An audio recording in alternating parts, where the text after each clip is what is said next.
What can we learn from the life of Ruth? Ruth was of the women of Moab, but was generally linked to Israel through Lot, the nephew of Abraham. Ruth chapter 1 verse 4, Genesis chapter 11 verse 31, chapter 19 verse 37. Ruth lived in the time of the judges. She had married the son of an Israelite family while they were living in Moab.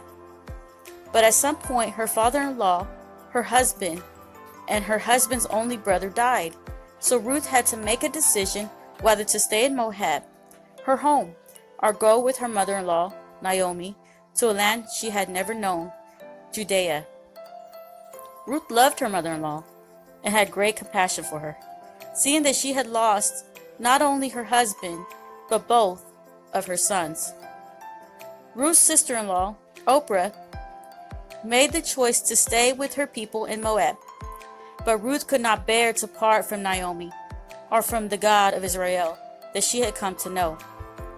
Together Ruth and Naomi had the journey back to Judea, to the city of Bethlehem, where they decided to settle. Ruth's testimony spread, and Boaz, the owner of a nearby field, heard of her faithfulness, as recorded in Ruth chapter 2 verse 11 to 12. Boaz replied, "I've been told all about what you have done for your mother-in-law. Since the death of your husband, how you left your father and mother and your homeland and came to live with a people you did not know before. May the Lord repay you for what you have done. May you be richly rewarded by the Lord, the God of Israel, under whose wings you have come to take refuge." The custom of Israel was that a man was to take his deceased brother's wife in order to continue the family line. Since Ruth's husband's only brother had also died, she and Naomi would have to take care of themselves.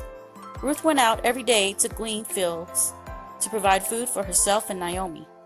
She found work in Boaz's field, not knowing that he was a relative of Naomi's. When Boaz returned home, he noticed Ruth and asked the man in charge of the reapers about her. The servant told Boaz about Ruth's faithfulness to Naomi and her hard work in the field.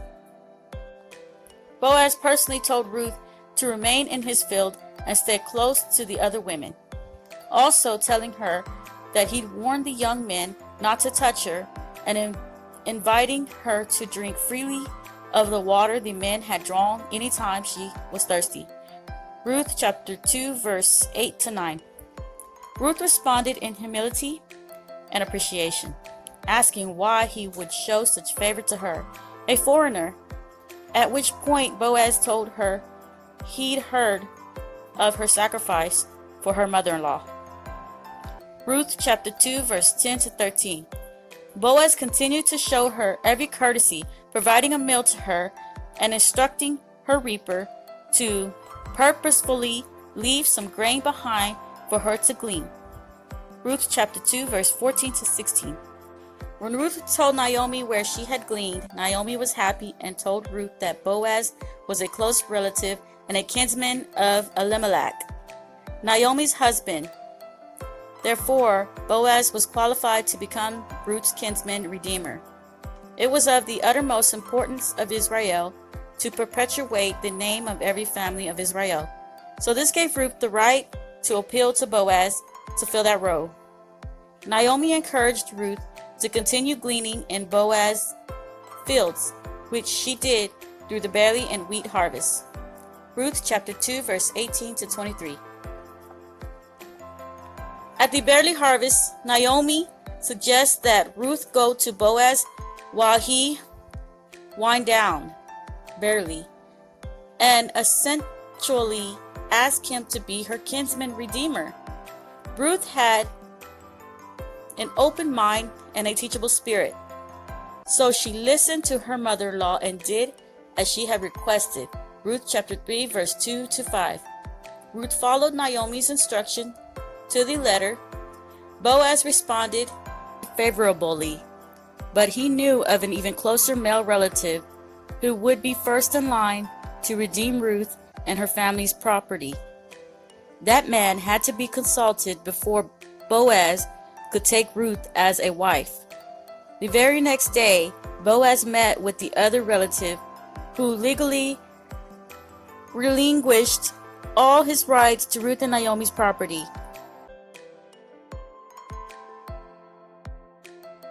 Ruth and Boaz married and had a son named Obed. The women of the land rejoiced, seeing the faithfulness of God and saying to Naomi, "Praise be to the Lord, who this day has not left you without a guardian redeemer. May he become famous throughout Israel. He will renew your life and sustain you in your old age. For your daughter-in-law, who loves you and who is better to you than 7 sons, have given him birth." Ruth chapter 4 verse 14 to 15.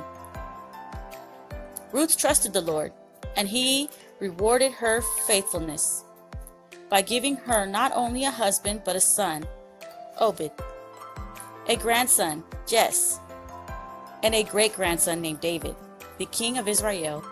Ruth chapter 4 verse 17. Besides these gifts, Psalms chapter 127 verse 3, God gave Ruth the blessing of being listed in the lineage of Jesus. Matthew chapter 1 verse 5. Ruth is an example of how God can change a life and take it in a direction he has foreordained. We see him working out his perfect plan in Ruth's life, just as he does with all his children.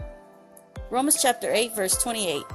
Although Ruth came from a pagan background in Moab, once she met the God of Israel, she became a living testimonial to him by faith. Even though she lived in humble circumstances before marrying Boaz, she believed that God was faithful to care for his people. Also, Ruth is an example to us of hard work and faithfulness. We know that God rewards faithfulness, and without faith it is impossible to please God, because anyone who comes to him must believe that he exists and that he rewards those who earnestly seek him. Hebrews chapter 11 verse 6.